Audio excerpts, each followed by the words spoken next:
Ipinagpalit, ibinenta, itinapon. Habang abala ako sa paghahanda ng aming Noche Buena, pinalasap niya sa akin ang pinakamalamig na Pasko. Isang pirma na lang daw, at ang bahay na isinuko ko ang lahat ay magiging abo na lang. Ngunit sa pagbagsak ng kanyang pluma, doon naman sisibol ang aking pagbangon. Paano mawawasakin ang isang babaeng natutunan ng mabuhay sa impyerno? Pirmahan mo to at umalis na kayo sa pamamahay ko. Ibinenta ko na. Ang bawat salita ay parang matatalim na piraso ng yelo. Tumutusok sa mainit at abalang katahimikan ng aming kusina. Saglit pa lang ang nakalilipas. Mahina pa akong humuhuni ng isang lumang kanta habang hinahalo ang paborito niyang kare-kare.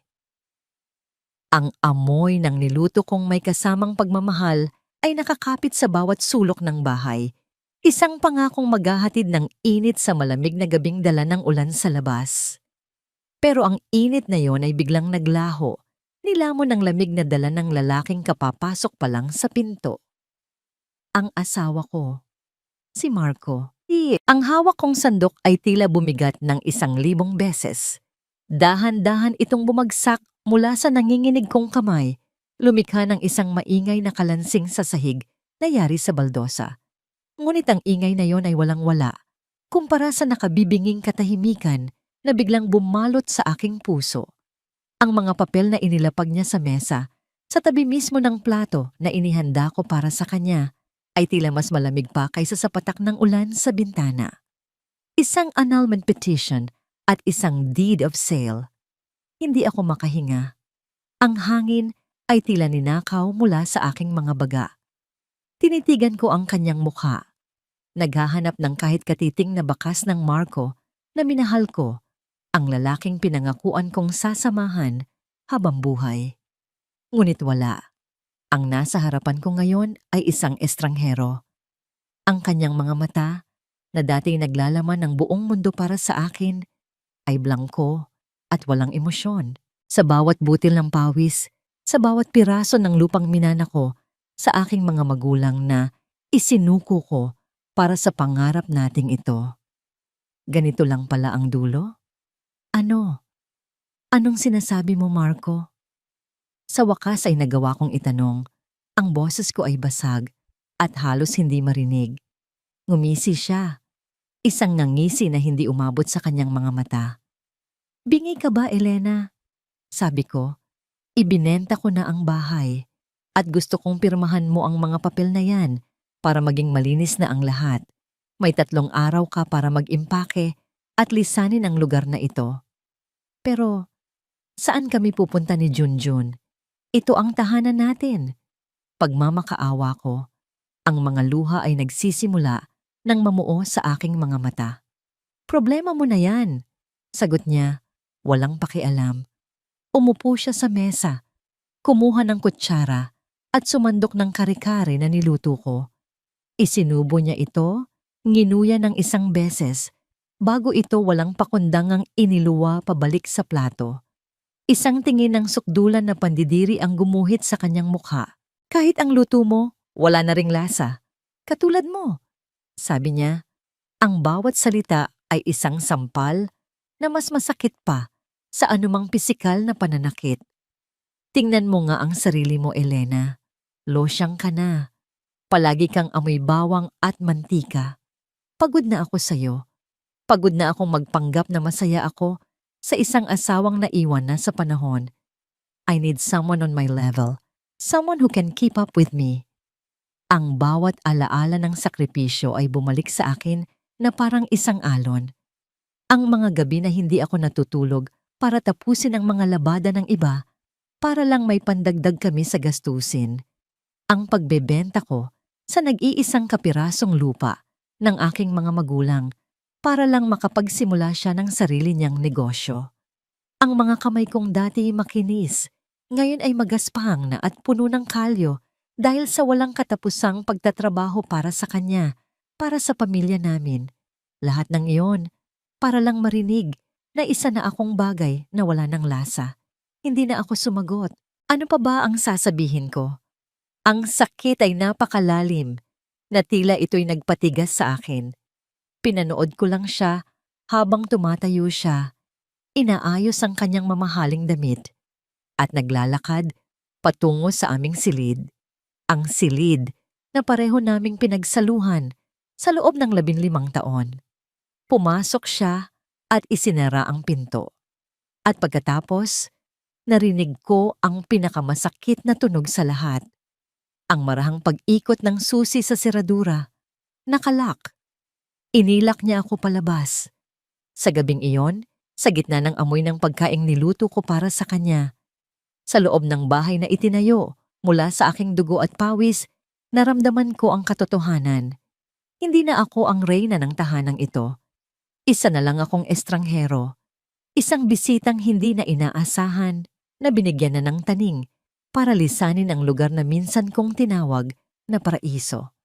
Ang tunog ng seradura na pumihit ay tila isang susi na hindi lang nagsara ng pinto sa pagitan naming dalawa, kundi nagbukas din sa mga alaala na matagal ko nang sinubukang ibaon. Nakaupo ako sa malamig na sahig ng sala. Yakap-yakap ang aking mga tuhod habang si Junjun ay mahimbing na natutulog sa sofa, walang kamalay-malay sa bagyong sumisira sa aming munting mundo. Sa dilim, ang tanging liwanag ay nagmumula sa mga ilaw pamasko ng aming kapitbahay, kumukutitap sa bintana. Isang malupit na paalala ng kapaskuhang dapat sana ay puno ng saya. Tila bumalik ang aking gunita sa aming maliit na apartment sa Maynila. 10 taon na ang nakalilipas. Ang amoy ng bagong plansang damit at murang instant noodles ang palaging bumabalot sa aming espasyo. Ang mga kamay ko noon ay laging pagod sa paglalabada para sa iba, habang si Marco naman ay abala sa kanyang pag-aaral. Ngunit sa bawat pagod, may katumbas ng ngiti. Sa bawat kalyo sa aking palad, may halik siyang iginagawad. Puno kami ng pangarap, at sa mga mata niya noon, ako ang kanyang reyna, ang kanyang inspirasyon. Naalala ko nang mahanap ko ang isang lumang litrato namin sa isang kahon. Ang aming larawan sa kasal. Pareho kaming payat, nakasuot ng hiniram na damit pangkasal. Ngunit ang nangiti sa aming mga labi ay abot langit. Ang sayang iyon, ang purong kaligayahan na yon. Saan na napunta?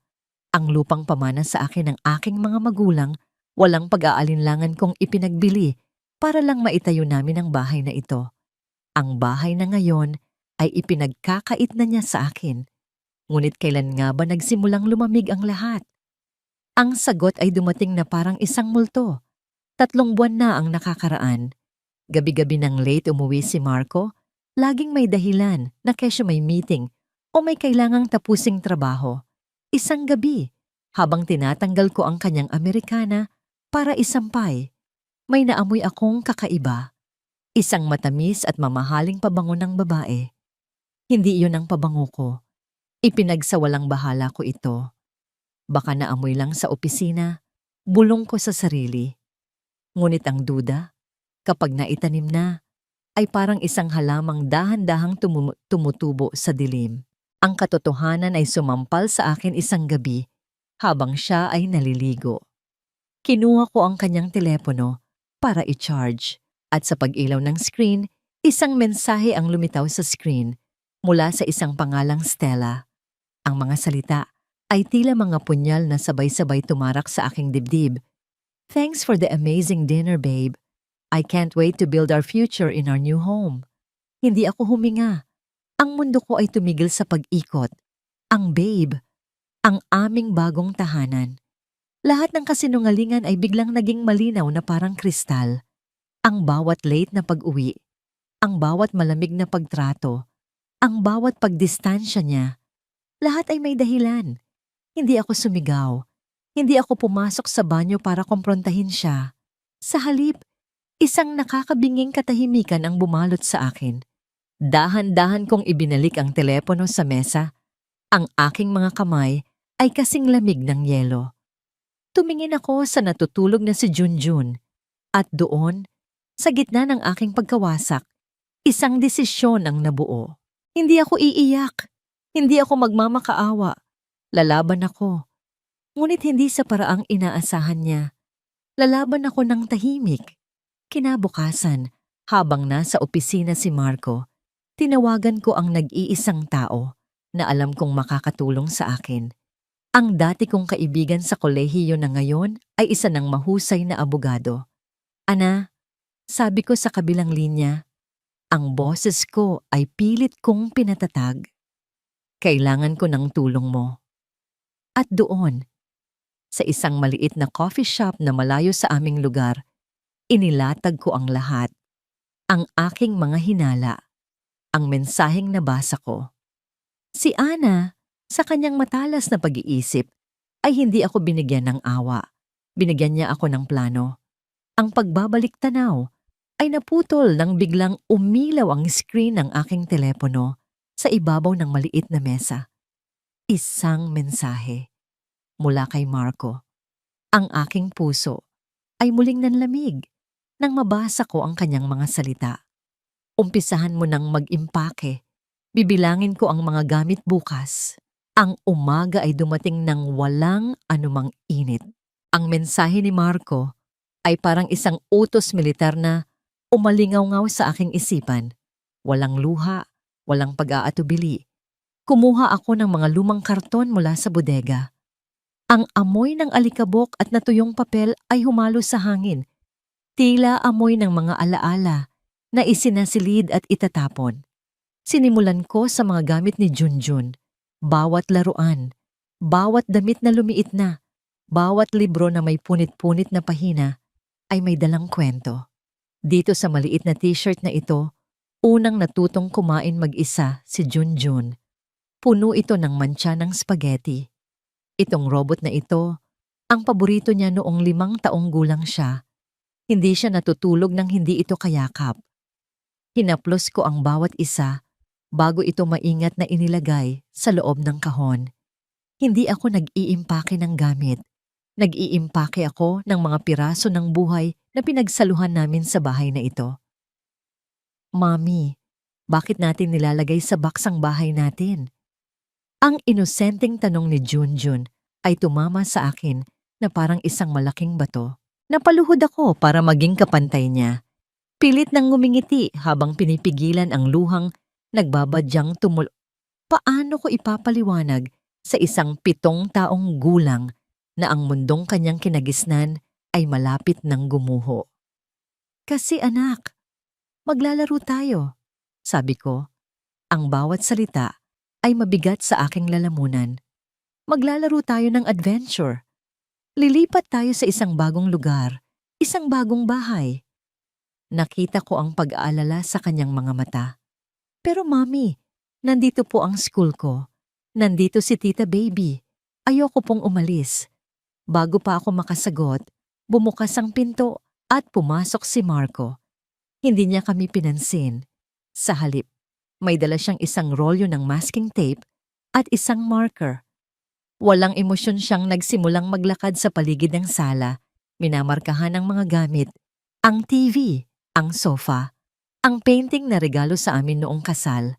Sa bawat bagay, isinusulat niya, sa akin. Ang pakiramdam ay tila isa akong magnanakaw sa sarili kong pamamahay. Bawat galaw niya ay isang insulto, isang pagpapahayag na wala akong anumang pag-aari dito. Na ang 15 taon ng aking buhay ay walang halaga. Maya-maya, may kumatok sa pinto. Si Tita Baby, ang aming kapitbahay na medyo may edad na. May dala siyang isang maliit na mangkok. Elena, iha, pasensya na sa abala. Makikihingi sana ako ng kaunting asukal. Sabi niya, ngunit ang kanyang mga mata ay hindi sa akin nakatingin, kundi sa mga kahon na nagkalat at sa ginagawa ni Marco. Naku tita, sige po, kukuha ako, sabi ko. Habang papunta ako sa kusina, sumunod si Tita Baby. Hinawakan niya ang aking braso at bumulong. Ang kanyang boses ay puno ng pag-aalala. Anong nangyayari dito, iha? Ayos ka lang ba? Bago pa ako makasagot, idinugtong niya. Huwag kang magagalit, pero nakita ko ang asawa mo may kasamang ahas sa mall noong isang araw. Kung makakapit Akala mo linta. Maganda sana, mukha namang pera lang ang habol. Isang mainit na likido ang tila gumapang sa aking dibdib. Pasasalamat. Sa unang pagkakataon sa loob ng maraming buwan, naramdaman kong hindi ako nag-iisa. Bumalik si Marco sa kusina, isang pilit na ngiti ang nasa kanyang labi. Tita Baby, kumusta po? Pasensya na po sa gulo. Nag-aayos lang kami para sa Pasko. Ah, ganun ba? Sagot ni Tita Baby, halatang hindi naniniwala. Kinuha niya ang asukal at nagpaalam, ngunit bago siya umalis, binigyan niya ako ng isang makahulugang tingin. Isang tingin na nagsasabing, nandito lang ako. Nang makaalis si Tita Baby, humarap sa akin si Marco. Ang kanyang mukha ay nagdidilim sa galit. Huwag na huwag kang magkakalat ng kung anong chismis, Elena. Mahina, ngunit mariin niyang sabi. Ayokong masira ang pangalan ko dahil lang sa drama mo. Kinagabihan, naubusan kami ng gatas ni Junjun. Gamit ang mga huling barya sa aking pitaka, naglakad ako papunta sa kalapit na sari-sari store. Habang kinukuha ng tindera ang gatas, inabot ko ang supplementary credit card na bigay sa akin ni Marco. Ang card na ginagamit ko para sa mga gastusin sa bahay. Isinubo ng tindera ang card sa maliit na makina. Naghintay siya. At muli niya itong isinubo. Tumingin siya sa akin ng may pag-aalala. Pasensya na po, Ma'am Elena. Sabi niya ng mahina. Decline po. Kanina ko pa sinusubukan. Ang mga salitang yon ay parang isang pinal na hatol. Pinutol na niya. Pinutol na niya ang huling koneksyon ko sa perang pinaghirapan naming dalawa. Nakatayo ako roon, sa harap ng maliit na tindahan, hawak ang ilang barya na hindi sapat para mabili ang gatas ng sarili kong anak. Wala na ako. Wala na akong pera. Wala na akong kapangyarihan. Ganap na wala. Hindi ako nakatulog ng gabing iyon. Ang bawat anino sa aming sala ay tila isang halimaw at ang bawat kaluskos sa labas ay nagpatindig sa aking balahibo. Kinabukasan habang pinapakain ko si Junjun ng almusal, isang matinis na tunog ang pumunit sa katahimikan. Hindi ito ang karaniwang tunog ng doorbell na pinipindot ng marahan. Ito ay paulit-ulit at walang pasensya, na tila gustong sirain ang pinto. Nag-aalangan akong tumayo. Tumingin sa akin si Junjun, ang kanyang mga mata ay nagtatanong. Mami, sino po yan? Baka si Tita Baby lang, anak. Pagsisinungaling ko. Ngunit nang buksan ko ang pinto, hindi ang pamilyar na mukha ni Tita Baby ang sumalubong sa akin. Isang babae ang nakatayo roon, nakasuot ng isang puting-puting bestida na tila hindi na babagay sa maalikabok naming kalye. Ang kanyang buhok ay perpektong nakaayos, ang kanyang mukha ay puno ng mamahaling makeup, at ang kanyang mga kuko ay kulay dugo. At ang amoy ng pabango na iyon, ito ang amoy na kumakapit sa mga damit ni Marco tuwing gabi. Hi, sabi niya. Isang ngiti na kasing plastic ng kanyang mga alahas. I'm Stella, ang bibili ng bahay. Ang bahagyang pagtigil niya sa salitang bibili ay puno ng kahulugan. Hindi ako nakasagot. Ang hangin ay muling ninakaw mula sa akin. Pumasok siya sa loob nang hindi ko inaanyayahan. Ang kanyang mga takong ay lumilikha ng matatalas na tunog sa aming sahig. Ang kanyang mga mata ay mabilis na naglakbay sa bawat sulok ng aming sala. Isang tingin ng pag-insulto na nakakubli sa likod ng pagkukunwaring interes. Oh, so this is the famous house, sabi niya. Ang kanyang boses ay may halong pang-uuyam. Medyo quaint, no? Medyo luma na ang mga gamit. But don't worry, papalitan ko naman lahat yan. Naglakad siya na parang siya na ang may-ari. Hinaplos niya ang aming lumang sofa, pagkatapos ay pinagpaga ng kanyang mga daliri na para bang nadumihan. Ang bawat kilos niya ay isang sampal, bawat salita niya ay isang lason. Ang tanging nagawa ko lang ay tumayo roon. Ang aking mga kamao ay nakakuyumigi sa aking tagiliran, habang si Junjun ay nagtatago sa likod ng aking mga binti. Huminto siya sa harap ng isang maliit na mesa sa gilid. kung saan nakapatong ang nag-iisang litrato na hindi ko pa nailalagay sa kahon, ang aming wedding picture. Kinuha niya ito. Tinitigan niya ang masayang mukha namin ni Marco at isang bahagyang nangisi ang gumuhit sa kanyang mga pulang labi. Ang luma na ng frame na to, sabi niya, hindi na uso. At sa isang iglap, ang kanyang mga daliri ay tila aksidenteng bumitaw. Ang pagbagsak ng frame sa sahig ay tila isang pagsabog. Ang tunog ng nabasag na salamin ay parang isang kidlat sa loob ng bahay. Ang mga piraso nito ay kumalat sa sahig na parang mga luhang kristal. Ang masayang larawan namin ni Marco ngayon ay may malaking lamat sa gitna. Hinihiwalay ang aming mga mukha. Oops, sabi niya. Isang pekeng pagkagulat ang nasa kanyang boses. How clumsy of me. Pasensya na ha. Sa sandaling iyon, bumukas ang pinto at pumasok si Marco. Nakita niya ang basag na frame sa sahig. Nakita niya si Stella na may pekeng pag-aalala. At nakita niya ako na nakatayo na parang isang estatwa. Anong nangyari dito? Tanong niya.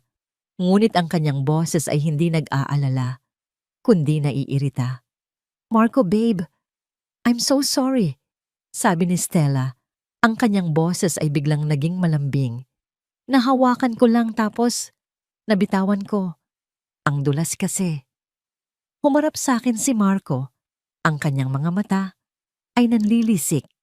Elena, ano bang ginagawa mo? Bakit mo hinayaan lang na mahulog? Hindi ka ba marunong mag-ingat? Hindi ako makapaniwala sa aking narinig.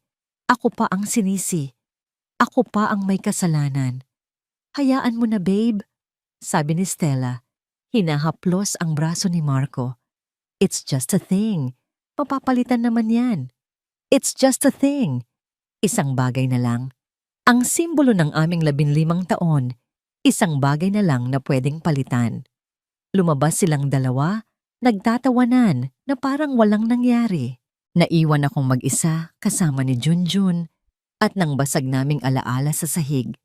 Dahan-dahan akong lumuhod para pulutin ang mga piraso ng salamin. Sa pag-angat ko sa nasirang frame, may isang papel na nalaglag mula sa likuran nito.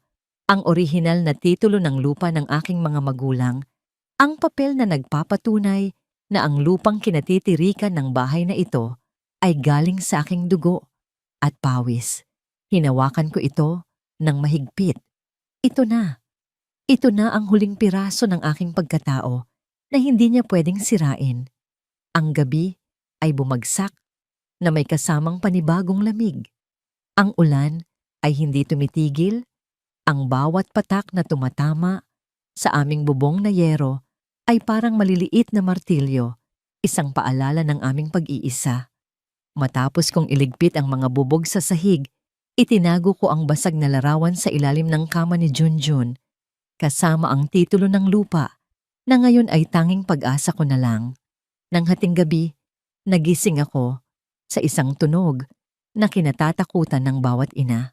Isang hirap na paghinga, may kasamang mahinang sipol sa bawat pagbuga ng hangin. Napabalikwas ako. Sa dilim, nakita ko si Junjun na nakaupo sa kanyang kama. Ang maliliit niyang balikat ay umaangat baba sa bawat pilit na paghinga. Ang kanyang mga labi ay nagsisimula ng mangitim. Hinihika siya. At malala ito. Anak, Junjun, huminga ka ng malalim para kay Mami. Sabi ko, pilit na pinapakalma ang sarili kong nanginginig na boses. Dali-dali kong kinuha ang kanyang nebulizer mula sa aparador. Isinaksak ko ito sa outlet sa tabi ng kanyang kama. Pinindot ko ang switch. Walang nangyari. Sinubukan ko ulit. Wala pa rin. Tiningnan ko ang saksakan. Walang kuryente. Pumunta ako sa sala. Buhat-buhat ang hirap na sa paghingang si Junjun at sinubukan ang ibang outlet. Wala pa rin. Sa kusina, wala. Tila ang buong bahay maliban marahil sa silid kung saan natutulog ang hari ay walang kuryente. Doon ko napagtanto. Ang breaker, pinatay niya. Wala akong pagpipilian. Ang bawat segundo ay mahalaga. Kinarga ko si Junjun at tumakbo ako patungo sa nakasaradong pinto ng aming kwarto. Kinalampag ko ito ng buong lakas. Marco! Marco, buksan mo ang pinto! Tulong!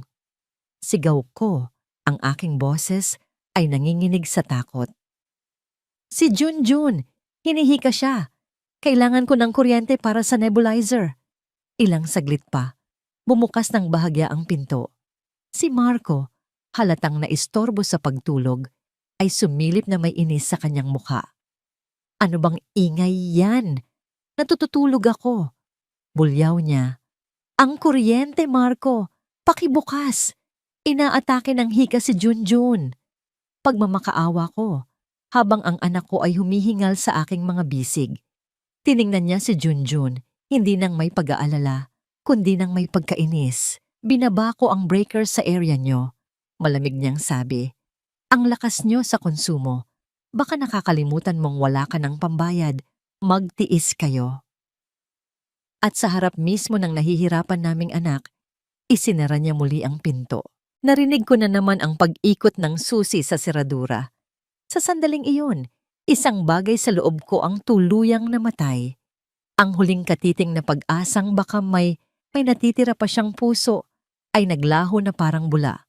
Wala na akong oras para umiyak.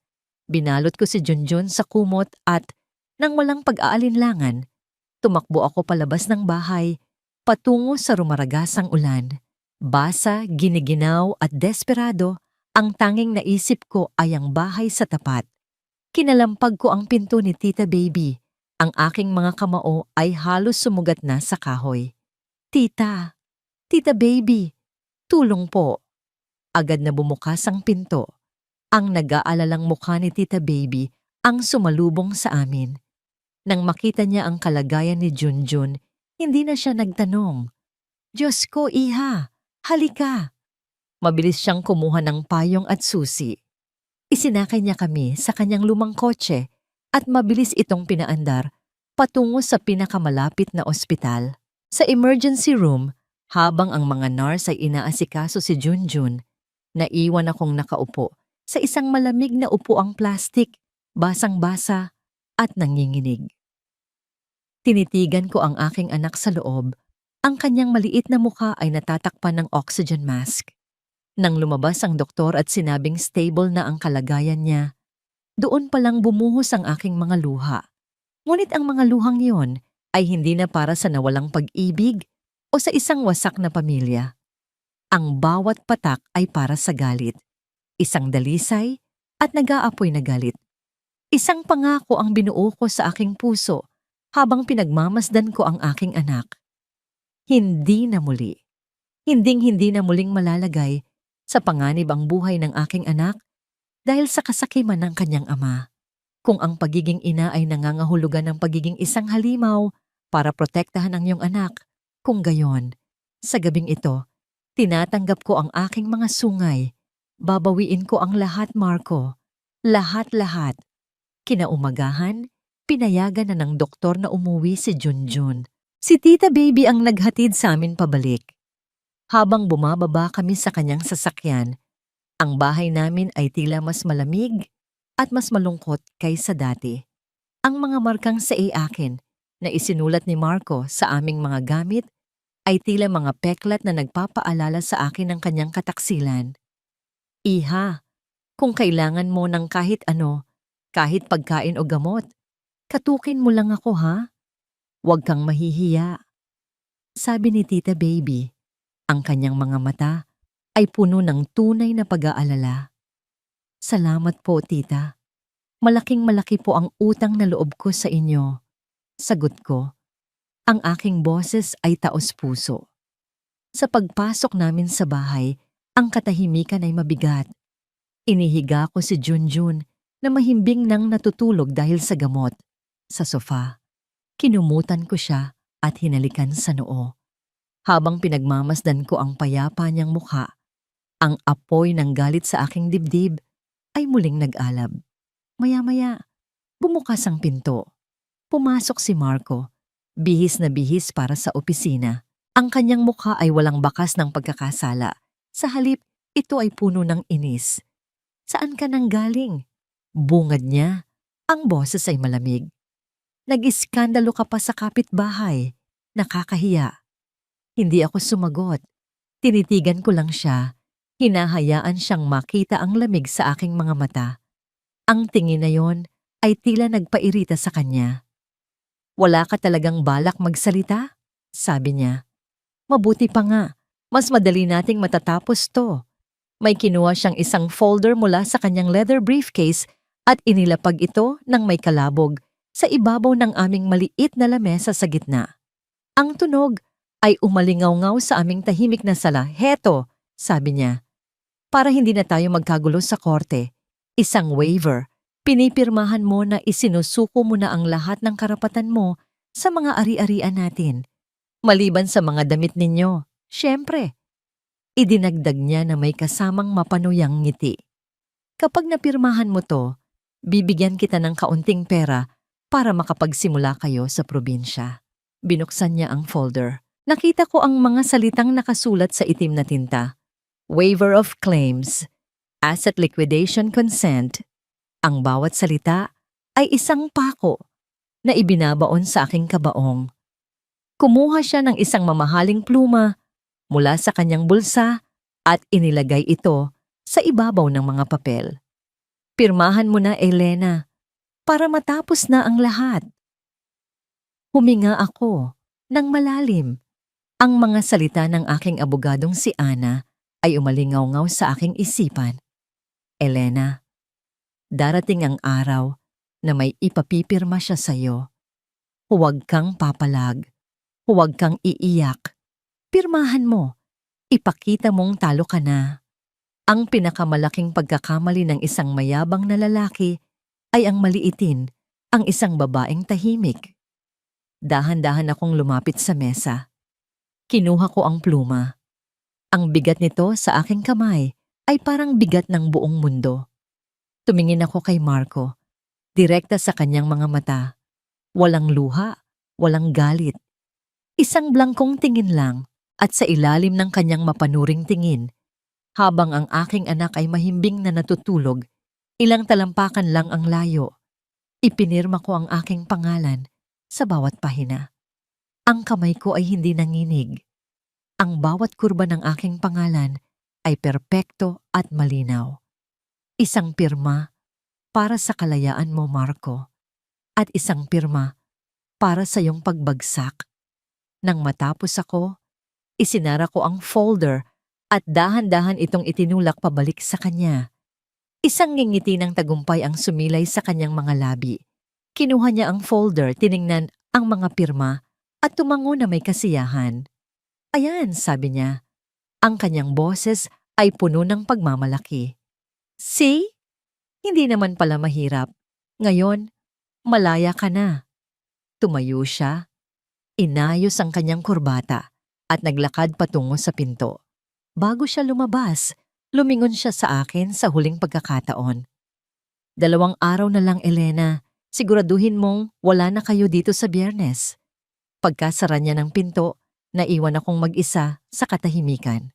Tinitigan ko ang espasyo kung saan siya nakatayo kanina. Hindi, Marco. Hindi ako ang malaya. Ikaw ang malayang naglalakad papunta sa sarili mong bitag. At ako ang matiyagang maghihintay sa iyong pagbagsak. Lumipas ang 1 araw na parang isang anino. Bawat oras ay tila isang butil ng buhangin na bumabagsak sa isang hourglass. Hudyat ng nalalapit kong paglisan. Nagpatuloy ako sa pag-iimpake, ngunit mayroon ng ibang layunin. Hindi na ito isang kilos ng pagsuko, kundi isang maingat na paghahanda para sa digmaan.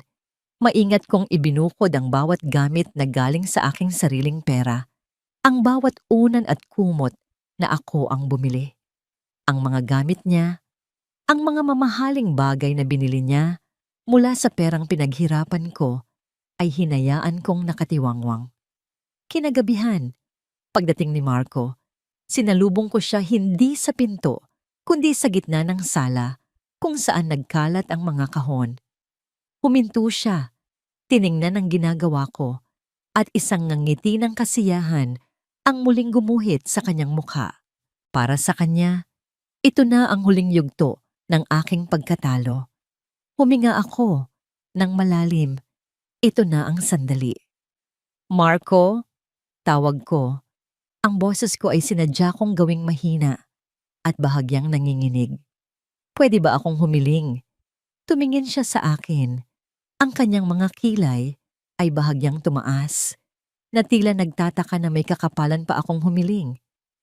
Ano na naman to, Elena? Alam kong wala na akong karapatan. Sabi ko, yumuko. Iniiwasan ng kanyang mga mata para magmukhang talunan. Pero bukas na ang bisperas ng Pasko, Noche Buena na. Nagbuntong hininga siya, isang tunog ng sukdulang pagkainip. So, anong gusto mong palabasin? Para lang kay Junjun. Pagpapatuloy ko, ang bawat salita ay maingat na pinipili. Para sa huling pagkakataon, gusto ko sanang maranasan niya ang Noche Buena sa bahay na to, ang nag-iisang tahanan na kinilala niya. Pagkatapos noon, sa umaga ng Pasko, aalis na kami. Tahimik, walang gulo, pangako. Katahimikan, tinitigan niya ako ng matagal na para bang sinusuri kung mayroon akong itinatagong patibong. Ngunit ang nakita lang niya ay isang babaeng pagod, isang inang nagmamakaawa para sa kanyang anak, isang tawa ang kumawala sa kanyang lalamunan, hindi isang masayang tawa, kundi isang tawang puno ng pangmamaliit. Ano ang drama to, Elena? Sabi niya, umiiling. Ang dami mo pang seremonya, pero sige. Idinugtong niya, iwinawagayway ang kanyang kamay na para bang nagbibigay ng limos. Anong diferensya ng isang araw pa? Payagan na kita. Isang huling Noche Buena sa pamamahay ko. But after that, wala na. Tapos na. Hindi ako sumagot. Tumangulang ako na para bang nagpapasalamat sa isang napakalaking pabor. Pinanood ko siyang pumasok sa kanyang silid at isara ang pinto. Nang mag-isa na ako, lumapit ako sa aming maliit na aparador sa kusina. Kinuha ko ang iilang sangkap na naitabi ko mula sa huling grocery. Isang lata ng fruit cocktail, isang bloke ng keso at kaunting harina. Ito ang mga sangkap para sa spaghetti na paborito ni Junjun at para sa fruit salad na dati paborito ni Marco. Tinitigan ko ang mga ito. Ang pinakahuling hapunan. Ang hapunan kung saan ang lahat ay magbabago. Maya-maya, umilaw ang aking telepono. Isang mensahe mula kay Ana, ang aking abogado. Ang mga salita ay maikli, ngunit mabigat. Nakahanda na ang lahat. Bukas ang araw ng paghuhukom.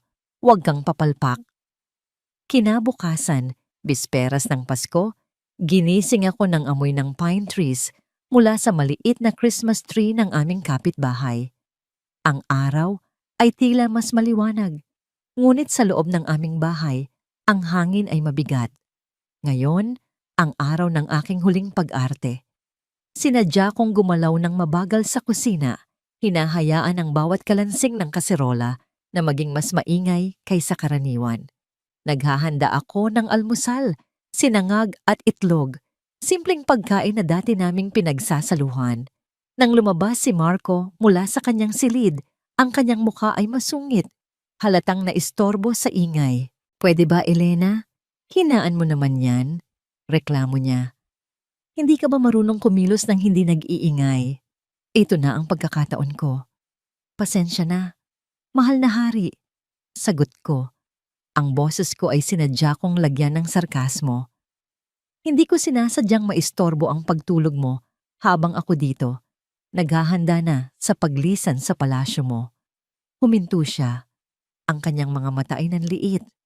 Anong sinabi mo? Wala. Sabi ko, humarap sa kanya. Sabi ko, kumain ka na. Baka ito na ang huling almusal na ihahanda ko para sa'yo. Nakita kong nagbukas ang pinto sa bahay ni Tita Baby. Alam kong nakikinig siya. Palagi naman. Sinadya kong lakasan ang aking boses. Bakit, Marco? Hindi ka ba masaya? Aalis na kami, di ba? Makukuha mo na ang lahat ng gusto mo. Makukuha mo na ang bahay na to, na ako naman ang naghirap para ipundar. at makakasama mo na ang babae mo. Ang mukha ni Marco ay namula sa galit at hiya. Tumigil ka nga, Elena. Rinig ka ng mga kapitbahay. Bakit? Nahihiya ka ba? Nahihiya ka bang malaman nilang lahat na pagkatapos ng 15 taon, itatapon mo na lang ako na parang basahan na ipinagpalit mo ako sa isang babaeng mukhang pera? Sinabi nang tumigil ka. Sigaw niya at sa isang kilos na hindi ko inaasahan, malakas niyang itinulak ang mesa. Ang mga plato ay nahulog, lumikha ng isang malakas na ingay ng pagkabasag. Si Junjun, nakadarating lang sa kusina, ay napaiyak sa takot. Doon ako huminto. Niyakap ko ang aking anak. Tama na, Marco. Tama na. Aalis na kami. Huwag mo nang takutin ang bata. Si Tita Baby ay lumabas na ng kanyang bahay, kunwaring igway nagwawalis. Ngunit ang kanyang mga mata ay nakatuon sa aming bintana. Si Marco, na napagtanto ang eksenang ginawa niya, ay nagmamadaling lumabas ng bahay, bumubulong ng mga mura. Naiwan kami ni Junjun sa gitna ng nabasag na pinggan at natapong sinangag. Niyakap ko ng mahigpit ang aking anak habang tinitiyak na ang aming audience ay nakita ang lahat. Nang masiguro kong wala na si Marco, tinawagan ko si Ana. Nagawa ko na, sabi ko. Ang boses ko ay kalmado na ngayon. Mabuti, sagot ni Ana. Tandaan mo, Elena, sa korte, ang testimonya ng isang kapitbahay na nakasaksi sa pang-aabuso ay ginto. Ang galit niya ang magiging pinakamalaki mong sandata. At ang pagiging kampante niya ang magiging sarili niyang lubid. Ang gabi ng bisperas ng Pasko ay bumalot sa aming bahay, hindi ng init at saya, kundi ng isang kakaibang katahimikan. Si Marco ay hindi umuwi pagkatapos ng aming peking away. Marahil ay kasama niya si Stella, nagdiriwang sa isang mamahaling restaurant, malayo sa gulong iniwan niya. Mas mabuti na rin, dahil ang gabing ito ay para sa amin na lang ni Junjun. Sa kusina, ang amoy ng niluluto kong spaghetti at ng fruit salad ay kumakalat. Ang bawat hiwa ko sa keso, ang bawat halo sa sarsa, ay hindi isang paghahanda para sa isang pagdiriwang, kundi isang huling ritual. Isang paalam sa kusinang naging saksi sa libo-libo kong pagkaing inihanda para sa isang lalaking hindi na ako kayang tikman. Inayos ko ang maliit na mesa sa sala. Naglagay ako ng 2 plato, 2 baso. Nagbukas ako ng dilatang juice. Sa labas, naririnig ko ang masayang tawanan ng mga bata at ang tunog ng mga paputok. Naririnig ko ang kantang Pasko na naman mula sa bahay ni Tita Baby. Ngunit sa loob ng aming bahay, ang tanging maririnig ay ang tibok ng aking puso. Wow, Mommy, ang sarap, sabi ni Junjun nang matikman niya ang spaghetti. Ang kanyang mga mata ay nagniningning sa tuwa. Sana laging Pasko, Mommy. Isang nangiti ang pilit kong iginuhit sa aking mga labi. Oo, anak. Mula ngayon, sisikapin ni Mommy na laging maging parang Pasko ang buhay mo. Darating po ba si Daddy? Tanong niya. Ang kanyang boses ay puno ng pag-asa.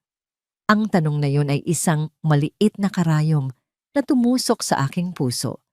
Hinawakan ko ang kanyang maliit na kamay. May trabaho si Daddy, anak. Pero hindi ibig sabihin noon, hindi kanya mahal, ha? Tayong dalawa muna ang mag-celebrate. Habang kumakain kami, tinitingnan ko ang bawat sulok ng bahay. Ang kupas na pintura sa pader kung saan minsan naming sinukat ang taas ni Junjun. Ang gasgas sa sahig kung saan niya unang natutunang magbisikleta. Ang bawat piraso ng bahay na ito ay may kwento. At bukas, lalaban ako para sa bawat kwentong yon. Nang matapos kaming kumain at habang hinuhugasan ko ang mga plato, naramdaman ko ang pagyakap ni Junjun mula sa aking likuran. Thank you po sa spaghetti, Mommy. I love you po. Bulong niya. Napapikit ako. Ito ang dahilan ng lahat. Ang yakap na ito, ang pagmamahal na ito ang aking sandata. Gabi na nang buhatin ko ang natutulog ng si Junjun patungo sa kanyang kama sa sala. Kinumutan ko siya ng maigi. Pinoprotektahan siya mula sa lamig na dala ng gabi at ng aming sitwasyon. Umupo ako sa tabi niya. Hinahaplos ang kanyang buhok. Pinagmamasdan ang payapa niyang paghinga. Sa ilalim ng unan niya, kinapa ko ang nakatagong titulo ng lupa. Hinawakan ko ito. Ang papel na ito ay hindi lang isang dokumento. Ito ang aking tapang, ang aking paghihiganti, ang kinabukasan ng aking anak. Sa dilim, yumuko ako at bumulong sa natutulog na si Junjun. Isang pangakong tanging kami lang ang nakakaalam. Anak, matulog ka na. At bukas, sa iyong paggising, babawiin ni Mami ang lahat. Ang umaga ng Pasko ay dumating. Hindi dala ang amoy ng hamonado o keso de bola, kundi ang bigat ng isang nagbabadyang pagtutuos. Binihisan ko si Junjun ng kanyang pinakamagandang damit. Binihisan ko ang aking sarili ng isang simpleng itim na bestida, isang kulay ng pagluluksa para sa isang kasal na matagal nang patay, at isang kulay ng kapangyarihan para sa isang laban na malapit nang mapanalo. 9:00 ng umaga, isang mamahaling kotse ang pumarada sa tapat ng aming bahay. Bumaba si Marco, nakasuot ng isang bagong-bagong suit. Kasunod niya si Stella, na nakasuot ng isang pulang-pulang damit na tila isang naglalakad na apoy. At sa likod nila, 2 lalaki, isang abogado na may dalang briefcase at isang negosyanteng may malaking tiyan na marahil ay ang sinasabing bumili ng aming bahay. Pumasok sila sa aming sala na para bang pag-aari na nila ito. Ang kanilang mga mata ay hindi nakatingin sa akin, kundi sa mga gamit. Sinusukat na ang mga ito. Elena, sabi ni Marco, ang kanyang boses ay walang anumang emosyon. Ito si Attorney Reyes, ang abogado ko, at si Mr. Go, ang buyer. Nandito kami para sa pinal na turnover. Hindi ako nagsalita. Tumango lang ako at umupo sa nag-iisang silyang hindi pa nalalagyan ng kahon. Si Junjun ay mahigpit na nakakapit sa aking kamay. Asan na ang mga susi? Tanong ni Marco. Walang pasensya. Bago pa ako makasagot, isang katok ang narinig sa pinto. Pasok! Sabi ko ng malakas. Bumukas ang pinto at pumasok si Ana, ang aking abogado, nakasuot ng isang matapang na navy blue pantsuit. Sa likod niya ay si Tita Baby. Ang mukha ni Marco ay nagbago mula sa pagiging kampante tungo sa pagkalito. Anong ginagawa niyo dito? Tanong niya. Good morning, Marco. Bati ni Ana. Ang kanyang boses ay kalmado ngunit matalas. I'm Attorney Ana Cruz. I'm here to represent my client, Mrs. Elena Reyes. Isang tawa ang kumawala kay Marco. Client? Anong kalokohan to? Pumirma na siya sa waiver. Wala na siyang karapatan sa kahit ano. Talaga ba? Sabi ni Ana. Ngumiti. Lumapit siya sa mesa at inilapag ang kanyang sariling briefcase. Binuksan niya ito. Attorney Reyes, Mr. Go. Bago ninyo ituloy ang transaksyong ito, nais ko lang ipaalam sa inyo na ang property na ito ay hindi pag-aari ni Mr. Marco Reyes. Ang abogado ni Marco ay tumawa rin. That's absurd. Hawak namin ang original na titulo. Hindi, sabi ni Ana, at inilabas ang isang dokumento. Iyan ay kopya lamang. Ito, sabi niya, itinaas ang hawak na papel, ang original na titulo, at nakapangalan ito sa tunay na may-ari. Inabot niya ang papel sa abogado ni Marco. Nanlaki ang mga mata nito nang mabasa ang nakasulat. Ibinigay niya ito kay Marco na halos manginig ang mga kamay habang binabasa ito. Hindi ito maaari, sigaw ni Marco. Paano nangyari to? Simple lang, sabi ni Ana. 6 na buwan na ang nakalilipas nang kailangan mo ng mabilisang pera dahil sa pagkalugi mo sa sugal, may pinapirmahan kang mga papeles kay Elena. Ang hindi mo alam, sa tulong ko, Isiningit namin sa mga papel na yon ang isang deed of assignment. Voluntaryo mong isinalin ang pagmamay-ari ng bahay at lupa na ito sa nag-iisang anak ninyo bilang kanyang legal na ina at tagapangalaga. Si Elena ang may hawak ng lahat ng karapatan hanggang sa tumuntong si Junjun sa legal na edad. Ang mukha ni Marco ay namutla na para bang lahat ng dugo ay nawala sa kanyang katawan. Tumingin siya sa akin. Ang kanyang mga mata ay puno ng hindi makapaniwalang galit. Nilinlang mo ako. Hindi! Sagot ko sa wakas. Ang aking boses ay matatag at malinaw. Tinuruan lang kita ng leksyon. Ang isang bahay na itinayo mula sa sakripisyo ng isang babae ay hindi mo pwedeng basta na lang ibenta para sa iyong kaligayahan. Sa sandaling iyon, isang malakas na kalabog ang narinig mula sa labas. Dalawang malalaking lalaki na may itsurang brusko ang biglang pumasok sa bahay. Hinanap ng kanilang mga mata si Marco. Marco Reyes, sigaw ng isa. Saan na ang bayad mo? Akala mo ba matatakasan mo kami? Ang buyer, si Mr. Go, at ang kanyang abogado ay mabilis na umatras na pagtantong sila ay nasangkot sa isang malaking gulo. Si Stella na kanina patahimik ay dahan-dahang naglakad pa atras, palayo kay Marco, na para bang hindi niya ito kilala. Babe! Marco, anong ibig sabihin nito? Tanong ni Stella, ang kanyang boses ay nanginginig na. Hinawakan ng mga lalaki si Marco sa magkabilang braso. Wala kang pera ha? Pero may pambili ka ng bagong kotse para sa babaeng to? Sabi ng isa. Itinuro si Stella. Natulala si Marco, hindi siya makapagsalita. Ang kanyang mundo, ang kanyang perpektong plano ay gumuho sa harap niya sa loob lamang ng ilang minuto. Habang hinihila siya palabas ng mga lalaki, ang huling nakita niya ay ang aking mukha. Kalmado, matatag, at sa wakas, malaya. Ang paghila kay Marco palabas ng bahay ay nag-iwan ng isang nakabibinging katahimikan. Si Stella, sa isang iglap, ay tila naging isang multo.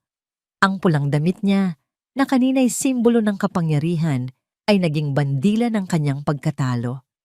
Nang walang anumang salita, mabilis siyang tumalikod at halos takbuhin ang paglabas sa pinto. Tila isang magnanakaw na nahuli sa akto. Ang buyer at ang abogado ni Marco ay sumunod na rin, bumubulong sa isa't isa, nagmamadaling iwanan ang lugar ng krimen. Naiwan kami sa sala. Ako, si Junjun, si Ana at si Tita Baby. Ang hangin ay tila mas magaan na ngayon, na para bang isang mabigat na ulap ang tuluyan ng umalis. Ngumiti sa akin si Ana. Tapos na, Elena. Tapos na ang laban. Niyakap ko siya ng mahigpit. Salamat, Ana. Hindi ko alam kung anong gagawin ko kung wala ka. Wala yon, sagot niya. Ang tunay na lumaban dito ay ikaw. Si Tita Baby naman ay lumapit sa akin. Ang kanyang mga mata ay nangingilid sa luha ng tuwa. Sabi ko na nga ba, Iha, ang kabutihan ay laging nananaig. Naku ko, kung alam mo lang, ang buong kapitbahayan ay nakabantay. Tuwang-tuwa sila. Sa labas, nagsimula na ang tsismisan. Ang kwento ng pagbagsak ni Marco Reyes ay mabilis na kumalat na parang apoy, dala ng bawat hanging amihan ng Pasko. Ang kahihiyan na kinatakutan niyang mangyari sa akin ay bumalik sa kanya ng 100 beses pa.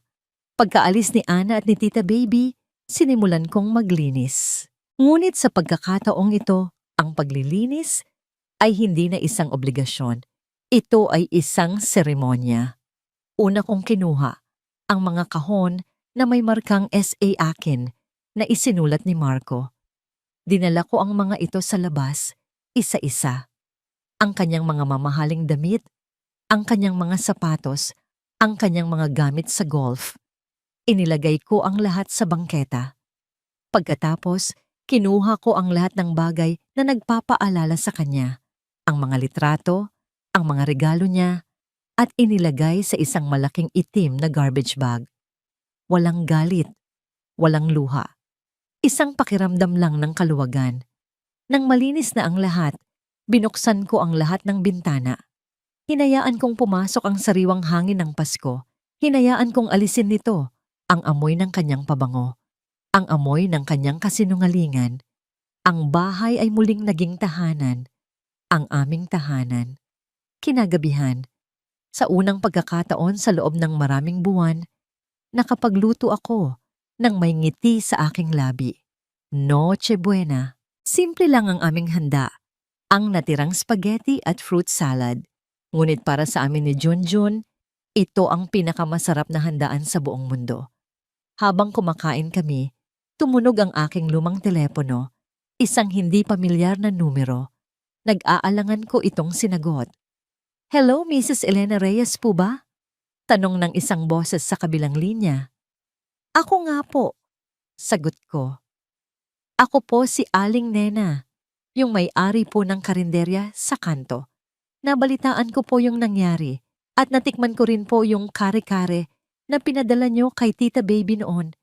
Gusto ko lang po sanang itanong, tumatanggap po ba kayo ng orders?" Natigilan ako. "Orders po? Opo, para po sa bagong taon. Ang sarap po kasi ng luto ninyo. Kahit 10 pamilya lang po muna ang mag-order, sigurado pong magugustuhan nila." Sa sandaling iyon, isang bagong pinto ang tila nagbukas. Ang kare-kare na minsan niyang nilait at dinuraan. Ang talentong minsan niyang minaliit. Ito pala ang magiging susi sa aking bagong simula. "Opo," sagot ko. Isang nangiti ang nabubuo sa aking mga labi. Tumatanggap po ako ng orders. Pagkababa ko ng telepono, tiningnan ko si Junjun. Nakangiti siya. At sa ngiting iyon, alam ko na magiging maayos din ang lahat. Kami. Magiging maayos kami. 1 taon na ang lumipas. Ang dating bahay na puno ng tensyon at takot ay isa na ngayong pugad ng tawanan at pag-asa. Ang amoy ng bawang na ginigisa at ang halimuyak ng kare-kare na niluluto sa malalaking kaldero ang palaging sumasalubong sa sinumang dadaan. Sa labas ng gate, isang simpleng karatula na gawa sa kahoy ang nakasabit. Kusina ni Elena. Mula sa pagtanggap ng 10 order, ang aking munting negosyo ay naging isang maliit na karinderya na palaging puno ng tao. Ang mga kapitbahay, mga tsuper, mga empleyado mula sa kalapit na opisina, lahat sila ay bumabalik-balik para sa lutong bahay na pagkaing may kasamang puso. Si Tita Baby, ang aking hindi opisyal na manager, mas abala pa sa pag-aasikaso ng mga customer kaysa sa akin. Si Junjun ay isang masaya at malusog na 8 taong gulang na ngayon. Ang kanyang hika ay halos hindi na umaatake, marahil dahil ang hangin sa aming tahanan ay malinis na sa anumang uri ng lason. Siya ang aking tagatikim, ang aking inspirasyon, at ang aking lakas. Isang hapon, habang nagpupunas ako ng mesa, natanaw ko siya sa di kalayuan. Si Marco. Payat na siya ngayon. Ang kanyang mamahaling damit ay napalitan na ng uniforme ng isang construction worker. Ang kanyang balat ay sunog sa araw at ang kanyang mga balikat ay hukot na sa pagod. Nakatayo siya sa kabilang kalye, pinagmamasdan ang masayang karinderya, pinagmamasdan si Junjun na naglalaro sa aming bakuran. May lungkot sa kanyang mga mata, isang pagsisisi na huli na para sa lahat. Hindi siya lumapit. Pagkatapos ng ilang sandali, malungkot siyang tumalikod at naglakad palayo. Tinatanong ako ni Ana kung napatawad ko na ba siya. Ang sagot ko ay palaging pareho. Ang pagpapatawad ay hindi na mahalaga. Ang mas mahalaga ay ang kapayapaan. Hindi galit, hindi awa, kundi isang pagtanggap na ang Marco na minahal ko ay matagal nang wala. At ang lalaking anino na yon ay bahagi na lang ng isang kabanatang isinara ko na. Ang pinakamahalagang pagpapatawad na natutunan ko ay ang pagpapatawad sa aking sarili. Sa pagpayag kong maging mahina, sa pag-aakalang yon ang tanging paraan para mahalin ako. Pinatawad ko na ang Elena na naniwalang kailangan niyang maging martyr para maging mabuting asawa. Dahil ang Elena ngayon, alam na niya ang kanyang halaga. Hindi ko kailangan ng prinsipe para maging reyna sa sarili kong kaharian. Ang kailangan ko lang ay ang sarili kong lakas, ang aking anak, at ang tiwalang kaya kong tumayo sa sarili kong mga paa. Mommy! Naputol ang aking pag-iisip nang tumakbo palapit sa akin si Junjun. May hawak siyang isang piraso ng bond paper. Ang kanyang mukha ay may mantsa pa ng chocolate mula sa merienda. Look, Mommy! I drew us. Sabi niya ng may pagmamalaki. Inaabot sa akin ang kanyang obra maestra. Kinuha ko ang drawing at pinagmasdan ito. Ito ay isang simpleng drawing ng bata. Isang bahay na may pulang bubong at isang malaking, dilaw na araw na nakangiti sa gilid. At sa harap ng bahay may dalawang stick figure. Isang maliit na bata at isang babaeng may mahabang buhok. Magkahawak kamay sila. Parehong nakangiti ng malaki. Walang ibang tao sa drawing. Walang daddy na nakatayo sa gilid. Walang anino nung nakaraan. Kaming dalawa lang. Ang ganda naman nito, anak, sabi ko, habang hinahaplos ang kanyang pisngi. Sino to? Ikaw at ako, Mami, sagot niya. Tayo lang. Kasi masaya tayo. Napangiti ako. At sa pagkakataong ito, ang ngiti ay umabot hanggang sa aking mga mata. Niyakap ko siya ng mahigpit. Nilalanghap ang amoy ng kanyang buhok na amoy, araw at pawis, ng paglalaro. Ang amoy ng buhay. Tumingala ako sa aming munting bahay. Ang pintura ay bago at matingkad. Ang mga bintana ay bukas. At pumapasok ang liwanag. Wala na ang mga mamahaling gamit ni Marco. Wala na ang mga bakas ng kanyang pagmamalaki. Ang pumalit ay mga simpleng kasangkapan na nabili ko mula sa sarili kong kita. Ang tunay na tahanan pala ay hindi nasusukat sa laki ng espasyo o sa mahal ng mga palamuti. Hindi ito nasusukat sa apelyidong nakaburda sa mga unan. Ang tunay na tahanan ay isang lugar kung saan payapa ang iyong puso, kung saan hindi mo kailangang magpanggap, at kung saan ang pagmamahal ay hindi humihingi ng kapalit na sakit. Dito, sa kusinang amoy kare-kare at sa salang puno ng tawa ng aking anak, nahanap ko na ang aking sagot. Malaya na ako, buo na ako, at sa wakas, nakauwi na ako.